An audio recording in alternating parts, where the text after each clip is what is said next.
미국은 한 가지 사실 앞에서 말을 잃었습니다. 한국이 지하 깊숙한 곳에 감춰둔 탄약의 규모가 전 세계 어떤 국가도 상상할 수 없는 수준이었기 때문입니다. 우크라이나 전쟁 이후 미국과 유럽이 보유한 155mm 포탄 재고는 고작 100만 발 수준으로 급감했고 생산 라인은 이미 한계에 다다랐습니다. 그러나 한국은 전혀 다른 세계를 보여주었습니다. 미국이 조심스레 50만 발만 빌려달라고 요청했을 때 한국은 단 한순간의 망설임도 없이 즉각 승인했습니다. 그리고 그 직후 미국이 마주한 진실은 충격 그 자체였습니다. 한국은 이미 300만 발이 넘는 155mm 포탄을 비축해두고 있었고 지금 이 순간에도 매년 20만 발 이상의 물량이 꾸준히 생산되고 있다는 사실이 드러난 것입니다. 이 포탄들은 단순한 창고가 아닌 핵에도 견딜 수 있는 화강암 기반의 지하시설에 저장되며 최첨단 시스템을 통해 완전 자동화된 출고가 가능하도록 구축되어 있습니다. 출고 지시는 인공지능이 실시간 전장 상황을 분석해 처리하며 단 몇 분이면 수송체계에 연결되는 구조입니다. 미국이 이 시스템의 존재를 파악했을 때 왜 경악할 수밖에 없었는지 누구라도 이해할 수 있는 대목입니다. 한국의 포탄 비축량이 단순히 많아서가 아니라 그 보관 방식과 운용 체계까지 세계 최정상급으로 진화해 있었기 때문입니다. 더 큰 충격은 그 다음이었습니다. 한국이 운용 중인 자주포 전력은 3,300문에 달하며 이 화력 플랫폼들이 동시에 사격할 경우 한국이 보관 중인 포탄을 모두 소모하려면 무려 45일 동안 단 한순간도 쉬지 않고 발사해야 한다는 계산이 나온 것입니다. 이 정도의 화력 유지 능력은 기존 군사 강국도 도저히 따라올 수 없는 규모입니다. 세계가 왜 한국의 탄약 체계를 포방부라고 부르는지 그 이유가 드러나는 장면입니다. 한국의 이 압도적인 포탄 비축 능력은 단순히 규모의 문제를 넘어 국가 전략 체계의 정밀함을 보여주는 결정적 사례로 평가됩니다. 미국과 유럽이 우크라이나 전쟁을 지원하며 심각한 탄약 부족에 시달리는 동안 한국은 전혀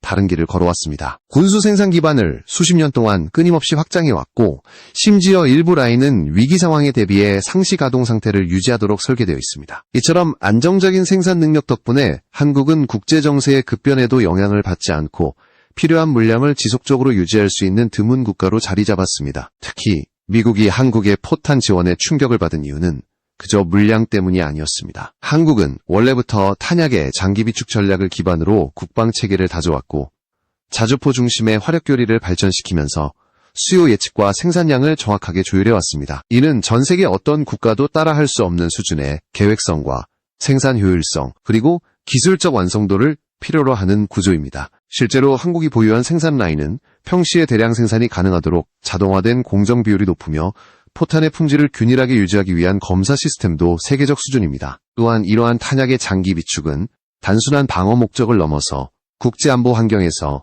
한국의 전략적 영향력을 강화시키는 요소로 작용하고 있습니다. 한국이 보유한 포탄이 인도태평양 전략의 핵심 예비물자로 검토되고 있다는 사실만 봐도 그 위상을 짐작할 수 있습니다. 미국은 장기전에 대비하기 위한 탄약 확보가 절실한 상황에서 한국의 존재가 얼마나 중요한지 깨닫고 있으며 이는 한국의 군수산업과 전략 안보 가치가 국제적으로 재평가되는 계기가 되고 있습니다. 한국은 이제 단순한 동맹국이 아니라 세계 군수 체계의 균형을 좌우할 수 있는 핵심 국가로 떠오르고 있는 것입니다. 한국의 포탄 비축 체계가 압도적인 위력을 발휘하는 또 다른 이유는 이 포탄들이 단순히 창고에 쌓여있는 물리적 자원이 아니라 하나의 거대한 전력망으로 운영되고 있다는 점입니다. 지하 화강암 벙커는 천재지변이나 외부 공격에 대한 생존성이 극도로 높은 구조로 설계되어 있으며 내부 환경은 온도와 습도가 자동 조절되어 장기간 보관해도 품질 저하가 발생하지 않습니다. 이러한 관리 체계는 미국조차도 쉽게 구축하기 어렵다고 평가하고 있으며 한국 군수 시스템의 완성도를 상징하는 핵심 요소 중 하나입니다. 또한 이 지하 벙커에는 AI 기반 통제 시스템이 연동되어 있어 탄약의 위치, 수량, 상태 등을 실시간으로 파악할 수 있습니다. 이는 단순한 자원 관리가 아니라 전시 상황에서 필요한 탄약을 정확한 시간과 지점에 공급하기 위한 지능형 전력 운용 체계로 기능합니다. 실제로 이 시스템은 수송로와 연계하여 출고 속도를 극단적으로 단축시키는데 수분 내에 출고가 완료되는 구조는 전 세계적으로도 찾아보기 힘든 수준입니다. 한국이 지속적으로 자동화 비율을 높이고 생산에서 보관, 배치까지 전 과정의 완전한 통합을 추구해온 결과가 실질적인 전력으로 체계화된 것입니다. 이와 같은 복합적 시스템 덕분에 한국의 탄약 전력은 있다는 사실만으로도 주변 고객에 극도의 부담을 주는 요인이 됩니다. 단순한 양적 우위가 아닌 즉각적인 투사 능력과 지속적 공급 능력이 확보된 상태이기 때문에 실전 환경에서도 막대한 우위를 제공할 수 있습니다. 무엇보다 이러한 시스템은 단순히 현재의 전력을 위한 것이 아니라 미래 전장 환경에 대비한 선제적 구조라는 점에서 전략적 의미가 매우 큽니다. 한국의 탄약 비축 전략이 더욱 특별한 이유는 그 기반이 되는 화력 체계가 세계 어떤 국가도 따라오기 어려운 수준으로 고도화되어 있기 때문입니다. 항공육군은 자주포 중심의 화력 운용 구조를 오랜 기간 구축해왔고 이를 위해 막대한 양의 탄약을 안정적으로 확보하는 것이 필수적이었습니다. 한국이 3,300문 규모의 자주포 전력을 유지하고 있다는 사실은 단순한 숫자가 아닌 화력 지속 능력이라는 핵심 지표를 의미합니다. 전면전 상황에서 자주포가 끊임없이 사격을 유지하려면 비축량뿐 아니라 공급 속도, 사격 교리, 수송체계 등 모든 요소가 완벽하게 조화되어야 하는데 한국은 이 모든 조건을 충족시키는 몇 안 되는 국가입니다. 특히 한국의 자주포 생산과 운용 능력은 세계 시장에서도 이미 검증되었습니다. 한국산 자주포는 세계 여러 국가에서 실전 투입되어 성능을 인정받았으며 이는 탄약 수요 예측과 공급 계획을 더욱 정교하게 만드는 기반이 되었습니다. 한국은 장기전 시나리오를 대비해 포탄의 종류별 생산 능력을 균형 있게 유지하고 있으며 군 현장에서 필요로 하는 탄약의 규격과 특성까지 반영해 생산체계를 조정하고 있습니다. 이러한 유연성과 정확성은 단순히 생산량이 많은 국가가 따라 할 수 있는 영역이 아니며 고도로 발전된 군수계획 시스템이 뒷받침될 때만 가능한 성과입니다. 또한 한국은 전력 투자 속도를 극대화하기 위해 수송 네트워크 역시 지속적으로 강화해왔습니다. 포탄을 안전하게 빠르게 이동시키기 위한 전용 차량과 자동 적재 시스템이 준비되어 있으며 전시 상황에서는 군단 단위의 배분이 지체 없이 이루어지도록 설계되어 있습니다. 이처럼 생산에서 운용, 보급까지 모든 과정이 거대한 하나의 전력 사슬로 묶여있기 때문에 한국의 탄약 체계는 그 자체로 하나의 독립된 군사 능력으로 평가되는 것입니다. 이는 단순한 물량 경쟁이 아니라 전시 환경에서 실제로 지속적 우위를 유지할 수 있는가를 결정짓는 핵심 요소입니다. 한국의 탄약 비축 능력이 국제사회에서 주목받는 이유는 단순히 자국 방위를 위한 준비 차원을 넘어서 세계 안보 구조에 직접적인 영향을 미치는 전략적 자산으로 자리매김하고 있기 때문입니다. 우크라이나 전쟁으로 인해 글로벌 탄약 공급망이 붕괴되면서 미국과 유럽은 심각한 재고 부족에 직면했습니다. 이러한 상황에서 한국이 막대한 양의 포탄을 안정적으로 지원할 수 있다는 점은 미국의 전략 계산을 완전히 바꿔놓았습니다. 미국은 이미 한국의 비축량을 인도태평양 전략의 핵심 예비 물자로 활용하는 방안을 공식적으로 검토하기 시작했고 이는 한국의 군수산업이 단순한 협력 수준이 아니라 동맹의 전력 구조를 실질적으로 보완하는 역할로 격상되었음을 의미합니다. 한국의 군수산업이 빠르게 성장할 수 있었던 배경에는 오랜 기간 축적한 기술력과 생산 효율성, 그리고 대규모 수출 경험이 결합되어 있습니다. 한국은 단기간에 생산량을 늘릴 수 있는 구조를 갖추고 있으며 이러한 확장성은 전시뿐 아니라 국제 요청 상황에서도 유연하게 대응할 수 있는 강점으로 작용합니다. 특히 포탄 생산 라인은 자동화 비율이 높아 품질 편차가 거의 없으며 생산량이 증가해도 일정한 수준의 정밀도를 유지하도록 설계되어 있습니다. 이는 단순한 제조 능력이 아니라 고도로 최적화된 군수 엔지니어링의 결과로 미국이 한국의 역량을 높게 평가하는 핵심 이유이기도 합니다. 한편 한국의 포탄은 저장 방식에서도 글로벌 기준을 압도하고 있습니다. 화강암 기반의 지하 저장소는 물리적 충격과 외부 공격에 매우 강하며 장기간 보관해도 성능 저하가 거의 발생하지 않습니다. 이와 같은 안정성은 국제사회가 한국산 탄약을 신뢰하는 중요한 이유가 되고 있습니다. 이제 한국의 포탄 비축량은 단순한 숫자가 아니라 세계 군수체계의 균형을 좌우하는 전략적 변수가 되었고 한국은 그 중심에서 새로운 역할을 수행하고 있습니다. 한국이 보유한 방대한 포탄 비축량이 단순한 군사력의 일부가 아니라 전략적 영향력으로 평가되는 이유는 전쟁의 양상이 변화하고 있기 때문입니다. 현대전은 단기간에 끝나는 전쟁보다 장기 소모전의 성격이 짙어지고 있으며 승패를 결정짓는 핵심 요소는 화력의 지속 능력입니다. 이 지점에서 한국의 존재는 전 세계 군사 전문가들의 관심을 끌고 있습니다. 미국과 유럽이 생산 능력 한계에 직면한 상황에서 한국은 이미 장기전에 대비한 구조를 완성해 두었고 이는 국제 안보 지형을 변화시키는 잠재력을 품고 있기 때문입니다. 특히 한국의 군수체계는 위기 상황에서 동맹국의 전력을 즉각 강화할 수 있는 능력을 갖추고 있습니다.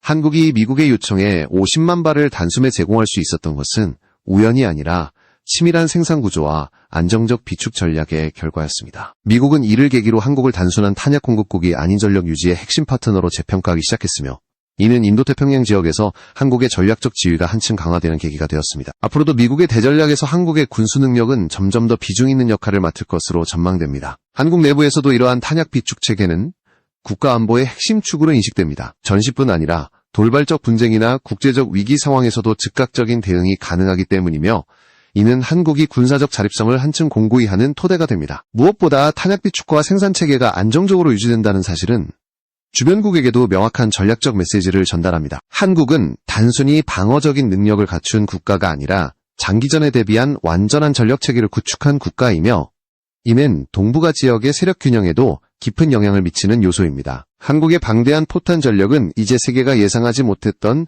새로운 형태의 전략적 자산으로 자리 잡았고, 그 존재 자체만으로도 전장에서의 우위와 외교적 영향력을 동시에 확보하는 강력한 기반이 되고 있습니다. 한국의 포탄 비축과 생산 구조가 세계에서 독보적인 위치를 차지하게 된 또 다른 이유는 예측 불가능한 전장 환경에 대응하기 위한 한국 특유의 전략적 사고방식에 있습니다. 한국은 분단 상황과 상시 긴장 상태라는 특수한 안보 환경 속에서 군사체계를 발전시켜 왔으며, 이러한 경험은 장기전 대비 능력을 극도로 세밀하게 다듬는 방향으로 이어졌습니다. 단순히 방대한 양의 포탄을 비축하는 것이 아니라 언제든지 즉시 투입할 수 있는 완전한 준비 태세를 갖추는 것이 목표였고, 이러한 목표는 생산, 저장, 배치, 운용의 모든 과정을 하나의 체계로 통합시키는 방향으로 구체화되었습니다. 이와 같은 전략적 접근은 세계 군사 전문가들 사이에서도 높은 평가를 받고 있습니다. 전쟁은 종종 예측할 수 없는 속도로 확산되고 동시에 소모전의 양상으로 전개되기 때문에 초기 대응 속도와 지속 능력이 국가 운명을 좌우할 수 있습니다. 한국은 오랜 기간 동안 이러한 현실을 철저히 반영해왔고, 그 결과 탄약 비축량은 물론 전력 유지 능력까지 세계 최상위권에 올라섰습니다. 특히 자주포 중심 화력 체계는 전황을 빠르게 뒤집을 수 있는 능력을 요구하는데, 한국의 탄약 기반은 이러한 교리를 뒷받침하는 근간이 되었습니다. 장기적 관점에서 본다면 한국이 구축한 탄약 전력은 단순한 무기 보유량이 아니라 국가 전반의 전략적 생존성을 높이는 핵심 자산으로 기능하고 있습니다. 또한 한국의 군수 산업은 단순히 국내 수요를 충족시키는 수준을 넘어서 세계 시장에서 경쟁하는 구조로 확장되어 왔습니다. 여러 국가가 한국산 자주포와 탄약을 도입하면서 국제적 신뢰도가 높은 수준으로 유지되고 있으며, 이는 한국이 군수품의 품질과 생산 능력에서 국제 표준을 선도하는 국가로 인식되는데 중요한 역할을 했습니다. 특히 포탄의 경우 생산 공정이 고도로 자동화되어 있어 대량 생산 상황에서도 품질 저하 없이 균일한 성능을 유지할 수 있는데, 이는 오랜 시간 기술력을 축적해온 결과입니다. 글로벌 군수 시장은 점점 더 품질과 생산 속도를 중시하는 방향으로 변화하고 있으며, 한국은 이미 이러한 기준을 충족하는 몇 안 되는 국가가 되었습니다. 이러한 배경 속에서 미국이 한국의 탄약 전력을 인도태평양 전략 구조에 포함시키려는 움직임은 자연스러운 흐름으로 볼 수 있습니다. 미국은 장기전 가능성에 대비해 안정적인 탄약 공급원이 필요했고, 기존 생산 체계로는 수요를 충족시키기 어려운 상황이었습니다. 반면 한국은 이미 이를 충족할 만한 비축량과 생산 기반을 갖추고 있었기 때문에 미국 입장에서 한국은 결코 대체할 수 없는 전략적 파트너가 되었습니다. 미국의 전략가들은 한국의 포탄 비축 구조가 향후 전쟁의 향방을 좌우하는 중요한 지렛대가 될 수 있다고 분석하고 있으며, 이는 한국의 군사적 위상이 과거와 비교할 수 없을 만큼 높아졌음을 의미합니다. 국제적 시각에서 볼 때 한국의 포탄 전력은 단순히 전시 투입 능력만 중요한 것이 아닙니다. 이러한 비축 구조는 억제력의 역할을 동시에 수행합니다. 주변국은 한국이 소모전에서 장기간 버틸 수 있는 능력을 보유하고 있다는 점을 매우 중요한 전략 변수로 고려하게 되며, 이는 잠재적 분쟁을 억제하는 효과로 이어집니다. 전쟁은 승리할 수 있다고 판단될 때 발생하는 경우가 많지만, 상대국이 장기전에서도 압도적 우위를 가질 경우 분쟁의 발생 가능성이 급격히 낮아지는 경향을 보입니다. 한국의 포탄 비축 능력은 바로 이러한 억제의 균형을 현대 동북아 안보 환경에서 형성하는 핵심 축으로 자리 잡았습니다. 한국이 앞으로 어떤 방향으로 이 체계를 발전시킬지는 더 큰 관심을 불러일으키고 있습니다. 기술 발전은 끊임없이 이어지고 있으며, 자동화, 지능화, 디지털 전투 체계의 도입은 탄약 비축과 공급 방식에도 새로운 혁신을 가져올 것입니다. 한국은 이미 AI 기반 통제 시스템을 도입했지만 이는 시작에 불과합니다. 더 정교한 데이터 분석을 통해 전시 수요를 실시간으로 예측하고 적재적소에 탄약을 배치하는 체계가 구축될 경우 한국의 장기전 대비 능력은 지금보다 훨씬 더 정밀하고 강력해질 것입니다. 나아가 새로운 재료 기술과 생산 기술을 기반으로 더 가볍고 더 효율적인 탄약 생산이 가능해진다면 한국의 전력 유지 능력은 세계적으로 더욱 막강한 위치를 점하게 될 것입니다. 이처럼 한국의 포탄 전력은 하나의 분야에 국한되지 않고 국가 전체의 방위 전략, 국제 동맹 구조, 미래 전쟁 기술 발전 등 여러 요소와 밀접하게 연결되어 있습니다. 한국은 이미 방대한 비축량과 정교한 생산 구조를 갖춘 국가이지만 앞으로의 발전 가능성은 그보다 훨씬 더 큽니다. 이는 한국이 단순한 군수강국을 넘어 미래 전장을 주도할 수 있는 잠재력을 가진 국가임을 보여주는 상징적인 지표입니다. 세계가 지금 한국의 포탄 전력에 주목하는 이유는 바로 이 점에 있으며 한국의 존재는 국제 안보 환경을 재편할 수 있는 새로운 힘으로 떠오르고 있습니다.